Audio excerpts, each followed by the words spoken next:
peuvent prendre rendez-vous, mais difficile de pouvoir accomplir ces rendez-vous-là.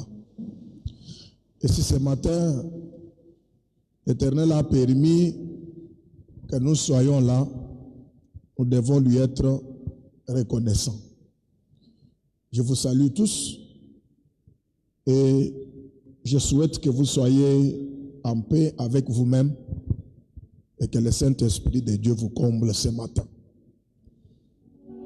Nous sommes en train de parler sur un sujet que nous avons introduit au début de cette année, le sujet que nous avons intitulé « Se plonger dans les eaux profondes pour des résultats étonnants ». Les résultats qui étonnent.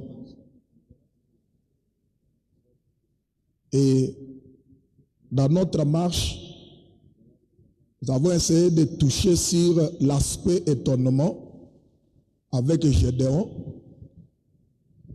Et la semaine passée, nous avons vu certains aspects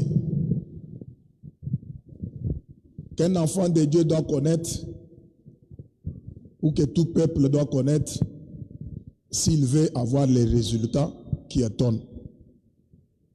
Nous nous sommes posé la question de savoir comment obtenir les résultats étonnants. Parce qu'il s'agit des résultats qui étonnent, mais comment est-ce qu'on peut obtenir ces résultats? Il y a une marche à suivre. Nous avons essayé de lire quelques versets, mais c'était toujours avec notre frère Gédéon, dans le livre des Juges, au chapitre 6, à partir du 26e verset jusqu'au verset 29. Nous avons essayé un peu de comprendre certaines réalités. Ce matin, nous ne sommes pas pressés, parce que c'est chez nous, c'est dans notre maison. Nous avons besoin d'insister aussi sur ces aspects-là pour que nous puissions ensemble les maîtriser et faire de ça notre vie de chaque jour. Pour méditer sur cela et prendre une bonne décision. En prenant cette décision, ça va nous permettre d'engager une lutte pour parvenir à obtenir ces résultats dont nous attendons. C'est ainsi que je vous demanderai de vous lever. Nous allons prendre la lecture ce matin dans le livre de 1 Samuel. 1 Samuel, nous sommes au chapitre 15. Qu'on nous lise le verset 14 et le verset 15. 1 Samuel chapitre 15, le verset 14 et 15. Nous lisons au nom du Seigneur. Samuel dit: qu'est-ce donc que ce bêlement de brebis qui parvient à mes oreilles, et ces mugissements de bœuf qui s'entendent? Saoul répondit: ils les ont amenés de chez les Amalécites, parce que le peuple a épargné les meilleures brebis et les meilleurs bœufs, afin de les sacrifier à l'Éternel ton Dieu, et les restes nous l'avons dévoué par interdit, parole du Seigneur. Merci, que le Seigneur vous bénisse. Vous pouvez vous rasseoir.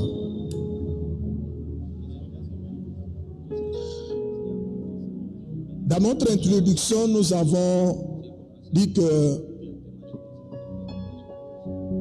vouloir obtenir les résultats étonnants, ça révèle l'aspect de l'impact dans la croissance interne, pas la croissance externe, mais la croissance interne. C'est-à-dire qu'il s'agit ici d'un individu à part entière. La personne à elle seule, il y a une croissance, une chaleur, un feu qui brille dans son cœur.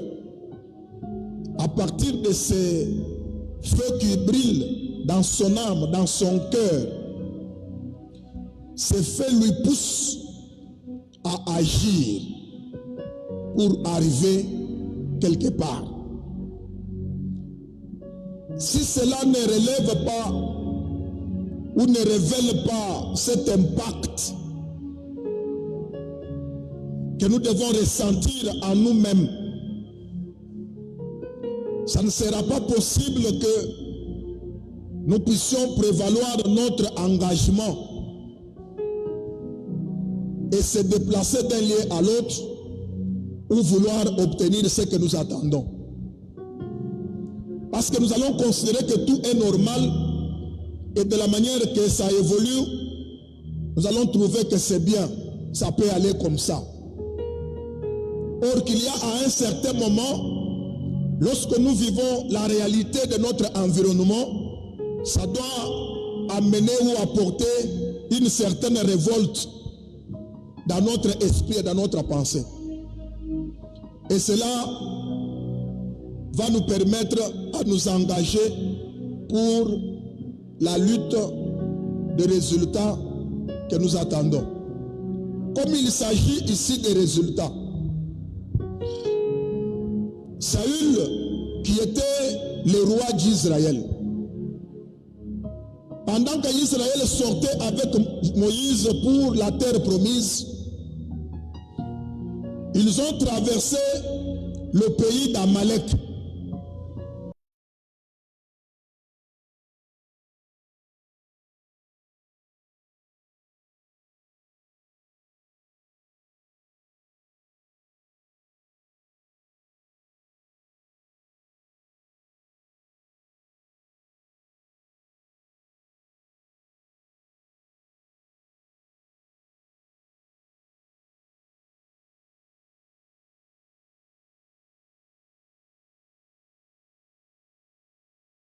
Il fallait tout brûler. Saül n'a pas fait de discussion. Il n'a pas dit à Dieu, ok, mais tu vas me permettre de faire ça si je peux voir. Il a dit, ok, j'ai compris, je dois exécuter.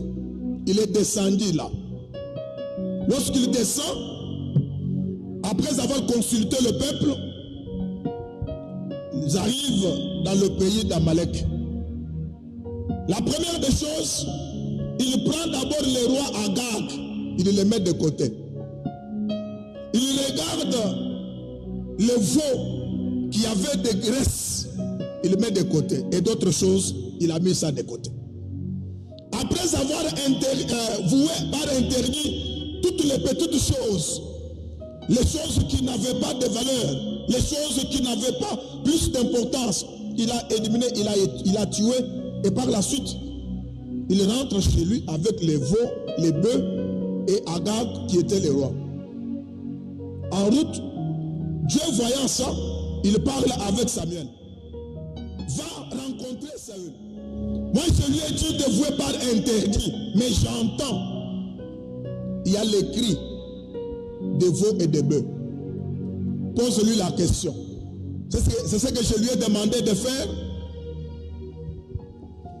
Il y a certaines choses qu'on peut négliger dans notre vie chrétienne ou dans notre vie de chaque jour et que cela peut avoir de l'influence sur notre vie, sur notre avenir, sur notre prospérité, ce qui peut bloquer, ce qui peut nous mettre dans la prison. Les choses que nous voyons que ce n'est pas nécessaire, les choses que nous voyons que ce n'est pas important, les choses que nous voyons que ça peut plaire à Dieu. C'est bon quand on les fait. Avec ces histoires, ce que nous faisons là, ça peut constituer un blocage pour notre vie. Et nous devons tirer plus d'attention en fonction de cela pour exécuter la parole selon que Dieu nous le demande.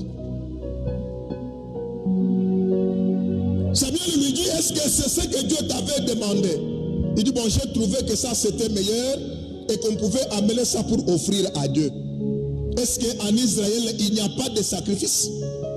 Est-ce qu'en Israël, il n'y a pas de bœufs, il n'y a pas de brebis, il n'y a pas de moutons que vous pouvez donner en sacrifice à l'Éternel? Est-ce que Dieu se plaint de l'obéissance ou des offrandes que vous présentez devant lui? Et c'était un problème. C'est à partir de là que Dieu a renvoyé Saül. Il l'a détrôné. Pourquoi? Parce qu'il n'a pas fait ce que Dieu lui avait demandé. Il y a encore un exemple d'Abraham. Abraham, Dieu lui dit, tu prends les animaux de toute espèce. Tu déchires chaque animal en deux. Il a pris les tourterelles, il a pris les chèvres, il a pris les bœufs, il a pris tous ces animaux-là. Arrivé au moment de déchirer ces animaux en deux, comme Dieu lui avait demandé. Comme les bœufs étaient grands, la chèvre, de la même manière, il a déchiré. Arrivé là où il y avait les tourterelles, il a vu que les tourterelles étaient un oiseau très petit. Il a dit, ça je ne vais pas déchirer. Il n'a pas divisé en deux, il a laissé comme ça. Or, il fallait qu'il fraye un chemin pour qu'avec ce chemin, cette route amène lui, Abraham, dans la gloire et au trône. Mais lui-même se crée un obstacle à ne pas déchirer les tourterelles, croyant en lui que c'était un petit oiseau.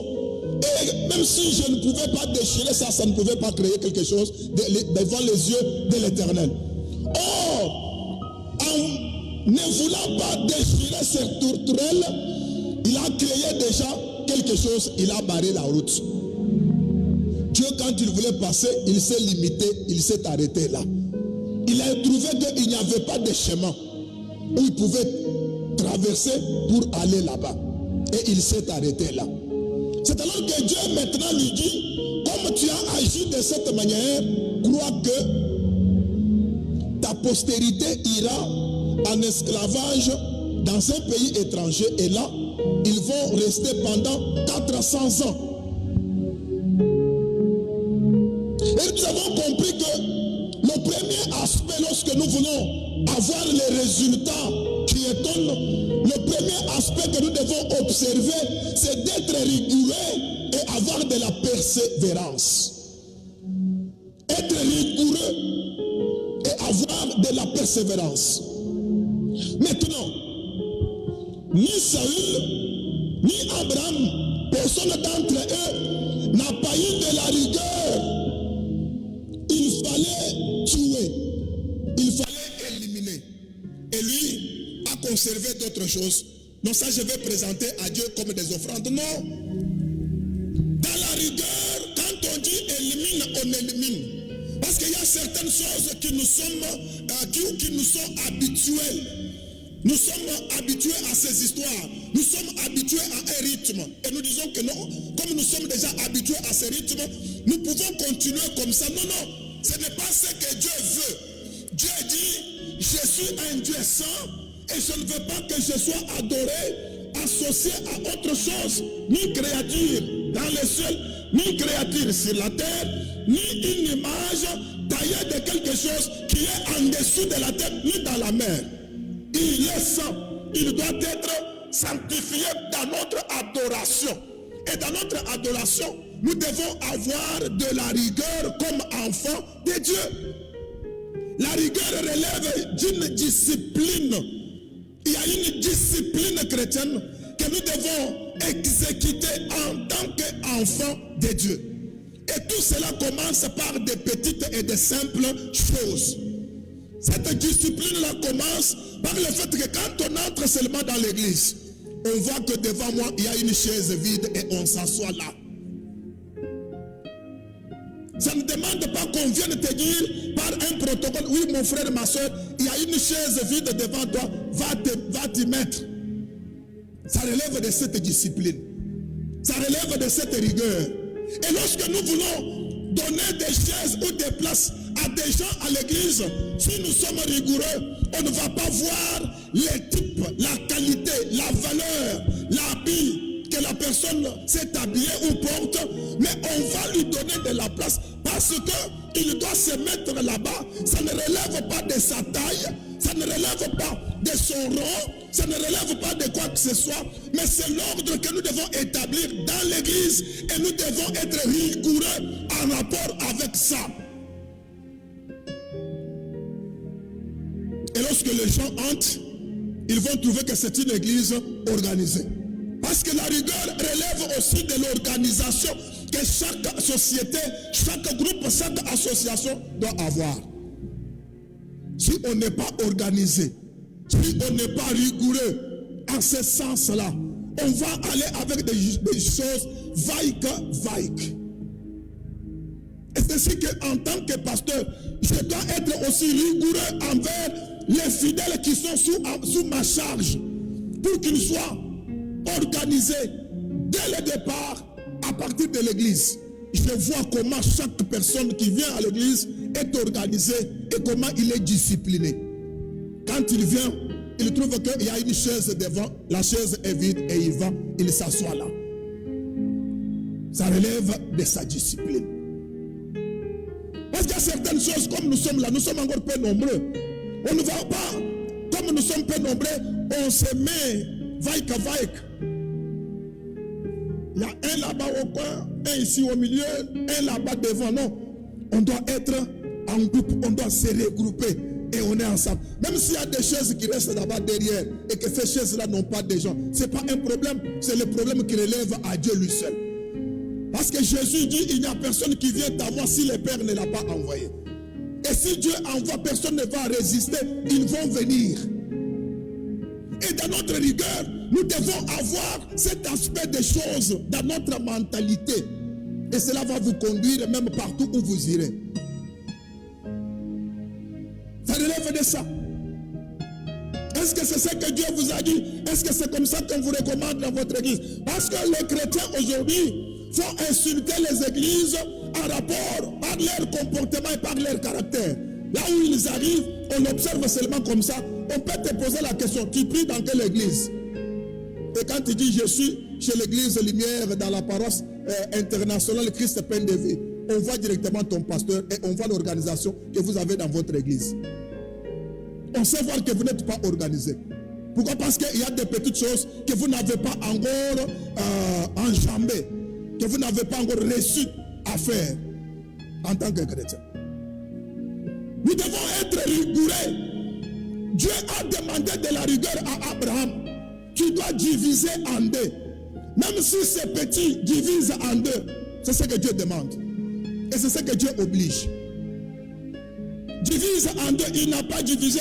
Et maintenant, c'est les enfants qui viennent compatir ou qui viennent souffrir à la place de la désobéissance, de la manque de rigueur de leur père. Il y a toute une génération qui va en esclavage dans un pays étranger. Et ils souffrent là-bas pendant 400 ans. Imaginez-vous 400 ans. Combien de générations sont passées? Il y a des petites choses, si nous ne sommes pas rigoureux, il y a des générations qui passeront, des générations qui passeront, des générations qui passeront. Et nous ne verrons pas la main puissante de Dieu agir au milieu de nous parce que nous ne sommes pas rigoureux dans des petites choses et nous laissons faire comme ça. Et en laissant faire, les histoires marchent en désordre et il n'y a pas de bénédiction. La Bible dit, Dieu c'est un Dieu d'ordre et il n'est pas un Dieu de désordre. Là où il y a le désordre, Dieu ne règne pas là. Ça doit relever de ça. Et il n'y a personne qui veut vivre dans le désordre dans sa vie. Et chaque personne veut mettre de l'ordre dans ce qu'il fait. Abraham, soit rigoureux, divise en deux, il n'a pas divisé. Saül, soit rigoureux, tue. Vous par interdit, lui a gardé Agag parce qu'il est roi comme lui. Il a dit parce que c'est le roi, je dois les laisser. Et cela l'a détrôné. Il a quitté le trône. Il y a certaines petites choses que nous manquons, que nous ratons, que nous loupons la chance parce que nous ne sommes pas rigoureux. Nous n'avons pas de la rigueur. Nous devons avoir de la rigueur, peuple de Dieu, pour ne pas manquer même des petites choses. Nous devons avoir de la rigueur. Nous devons avoir de la rigueur. La rigueur dans l'élévation des enfants. Hier, j'étais quelque part. C'était dans une fête. J'ai vu un papa qui était à côté de moi là. Dans quelques temps, on nous sert. Il y a un enfant qui était en train de sillonner là. C'était son enfant. Et l'enfant là vient se mettre à table pour qu'il commence à manger avec son père dans cette fête-là. Il y avait ses soeurs là et ses frères. Ils regardaient voir comment cet enfant-là était servi aussi à table. La première fois on l'a servi, l'enfant est parti. Deuxième fois, l'enfant retourne en Gaulle. Et j'ai vu que ça gênait le papa. Mais il ne pouvait pas agir dans d'autres sens. Alors qu'il a donné maintenant à sa soeur qui était là, prends-le. Si on est rigoureux, l'enfant doit connaître que lorsque je suis dans un milieu qui n'est pas un milieu où les enfants doivent passer, les enfants doivent rester à leur place. Ils ne doivent pas venir m'humilier là. Et par complaisance, il y a beaucoup de gens, ah oui, chérie, venez, on mange ensemble. Tu t'encourages pour rien. Ça te fait mal dans ton cœur. Nous devons avoir de la rigueur dans l'éducation que nous donnons aux enfants. Il y a certaines règles qu'on donne dans des écoles et d'autres enfants qui ne sont pas à mesure de respecter ces règles-là. Ils ne peuvent pas continuer à vivre ou à étudier dans ces écoles parce qu'ils ne seront pas à mesure de respecter, de tolérer la règle. La loi est dure, mais c'est la loi. Sois rigoureux, l'enfant de Dieu, sois rigoureux. Et le fait d'être complaisant, c'est pourquoi nous faisons passer même certaines erreurs, certains péchés. On les laisse passer. Ça fait quoi? Ça fera quelque chose. Parce que Agag ou Saül, dans sa manière, dans sa vision, il n'avait pas pensé que cela pouvait créer un problème avec Dieu. Il a dit non, ce sont les bœufs gras. Alors je dois prendre ça, je vais offrir à Dieu. Même s'il n'avait pas l'intention d'aller offrir à Dieu, mais c'était pour aller créer une ferme. Et c'est parce qu'on l'a posé la question qu'il pouvait dire, non, ça j'ai préparé pour offrir à Dieu. Est-ce qu'il n'y a que ça? Nous devons être rigoureux dans notre manière. Nous voulons avoir les résultats. Dans notre manière d'offrir à Dieu, nous devons être rigoureux. Il y a certains chrétiens jusqu'à maintenant, ils cherchent l'argent. Ils voient que cet argent, si c'est 500, si c'est 1000, c'est déchiré. Il va même au fretin, on refuse. Il va même pour des lots, on refuse. Mais il prépare cet argent pour aller offrir à l'église. Il dit, bon, comme on a refusé là-bas, on a refusé ici, je peux donner même à l'église parce que quand je donne là, il n'y a personne qui me voit. Non, il y a toujours un Dieu. Parce que c'est lui qui va compter là. Quand il verra seulement ça, il y a quelque chose qui va lui reprocher. Pourquoi? Ça, c'est un chrétien. Quel type de chrétien qui offre tel argent dans l'église? Il y a des gens qui, aujourd'hui, ils disent, nous n'avons pas vu le résultat. La main de Dieu ne se manifeste pas dans notre vie. Mais jusqu'à aujourd'hui, ce sont des chrétiens qui travaillent, mais qui ne savent pas payer leur dîme à l'église. Tu es chrétien, tu travailles, tu as même une rémunération, même si c'est un petit salaire, mais tu ne payes pas ta dîme. Comment est-ce que tu veux voir la main de Dieu? Comment est-ce que tu attends les résultats? Tu dois être rigoureux. On te paye, tu as seulement ce salaire entre tes mains, tu calcules, tu dis, j'enlève déjà ma dîme. Tu mets de côté. Le reste, tu vas maintenant faire tes dépenses.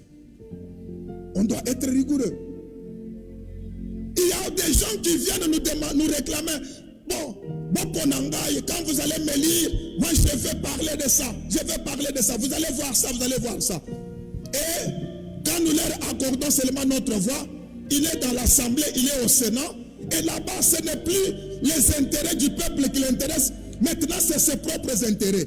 Alors le peuple regarde avec les yeux passifs. Le peuple doit être rigoureux, doit se mettre debout et réclamer les droits, réclamer les résultats.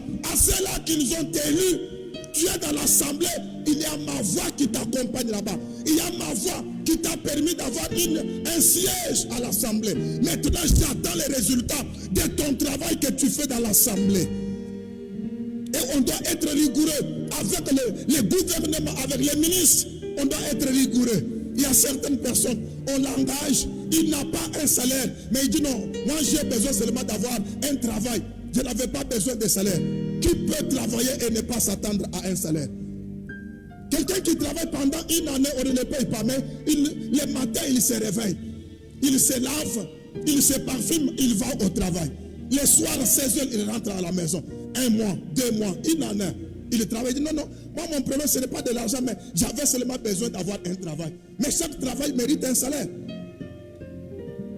Lorsque l'église n'est pas rigoureuse, l'église ne peut pas réclamer. Lorsque les choses ne marchent pas dans l'assemblée, lorsque les gens ne sont pas bénis, les gens ne vont pas réclamer. C'est un droit légitime pour chaque chrétien de voir sa bénédiction, parce que la Bible dit, vous avez été bénis avant la fondation même du monde.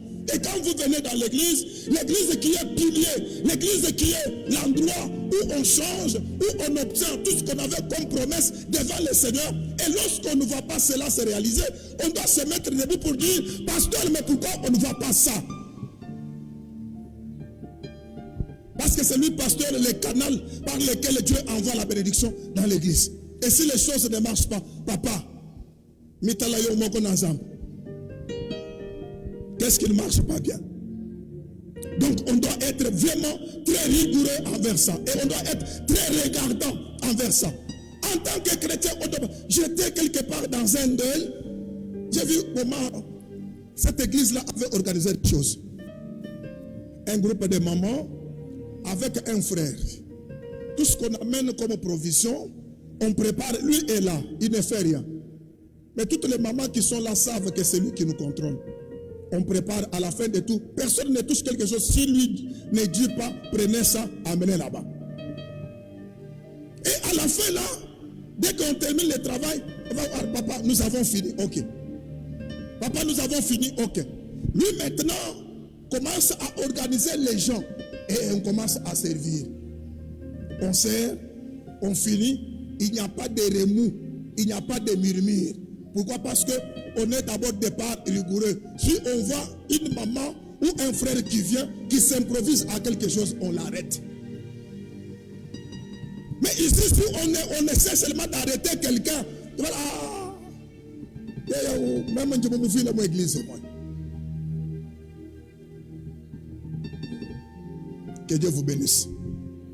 Deuxième chose, ou deuxième aspect, nous avons dit, nous devons identifier la motivation qui doit renforcer notre effort, qui doit renforcer notre capacité dans la gestion ou dans l'obtention des résultats que nous attendons.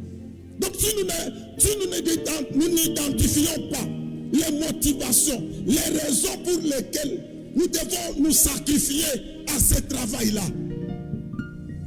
on ne le fera pas, absolument pas bien. Parce que nous n'avons pas encore identifié les résultats ou les raisons qui nous poussent à faire ce travail ou à nous engager ou à forcer, à renforcer notre capacité dans l'exécution des travaux qu'on nous donne. Alléluia. Est-ce que vous pouvez me donner un bon amen? Est-ce que vous pouvez me donner un bon amen?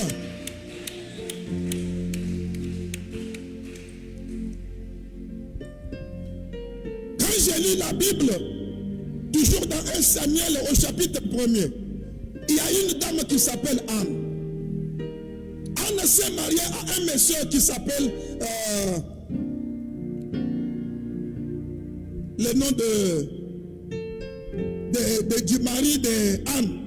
Il y avait Pénina qui était Muganenda. Vous connaissez Muganenda, non? Anne avait Muganenda.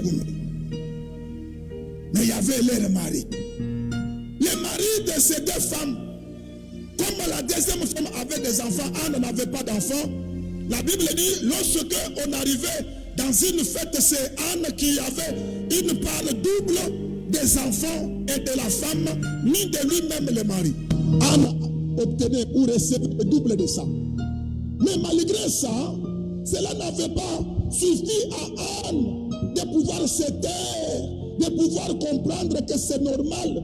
Je dois vivre comme ça parce que je reçois moi le double de ce que le mari peut donner à ses enfants, le double de ce que mon mari peut donner à son épouse. Moi je reçois le double de ça. Il n'a pas dit, ça ne me suffit pas. Un jour la Bible dit, Anne s'est levée elle est partie à l'église à Shiloh. Là, il y avait un sacrificateur, Élie, qui était là, le gardien du temple. Anna est entrée dans l'église. Anna a commencé à prier en pleurant. Et la Bible dit, comme elle priait beaucoup, elle est arrivée au point où on n'entendait plus sa voix. Et l'homme de Dieu, en le regardant, il a compris que comme aujourd'hui c'est la Pâque, cette femme a bu. Et elle est venue passer son vin ici à l'église. Femme, tu es ivre. Tu es venu passer ton vin ici à l'église. Anne dit, je ne suis pas ivre. Je n'ai pris ni vin, ni boisson alcoolisant. Je n'ai pris quelque chose. Mais je suis une femme qui souffre dans son cœur. C'est-à-dire qu'Anne avait identifié la douleur de son cœur, ce qui faisait mal à Anne. Elle a compris qu'elle avait une douleur dans son cœur. Elle avait les chagrins. Il y a certaines personnes, ils souffrent mais ils font semblant.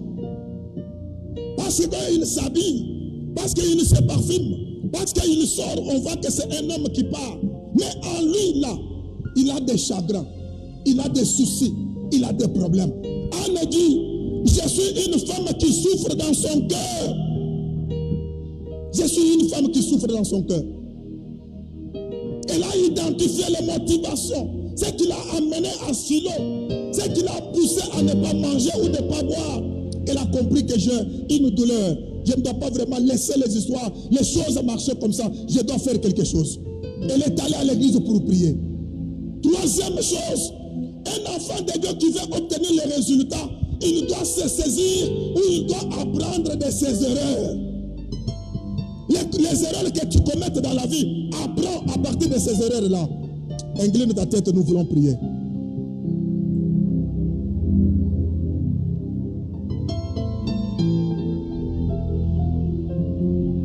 Tu dois apprendre par tes erreurs afin d'améliorer ta vie et d'essayer encore de nouveau pour voir si la chose ne va pas réussir, ne va pas donner des résultats ou si cela ne va pas bien marcher.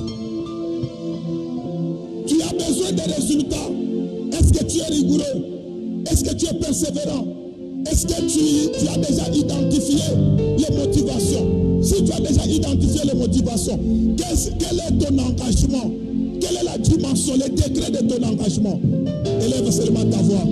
Prie à Dieu. Si tu as des erreurs, dis Seigneur, je vais corriger par mes erreurs. Je suis instruit. Je vais maintenant devenir un meilleur homme, un meilleur chrétien qui doit gagner, qui doit réussir, qui doit étonner le monde et qui doit avoir de bons résultats. Prie au nom de Jésus, notre Père qui est au ciel. Merci Seigneur.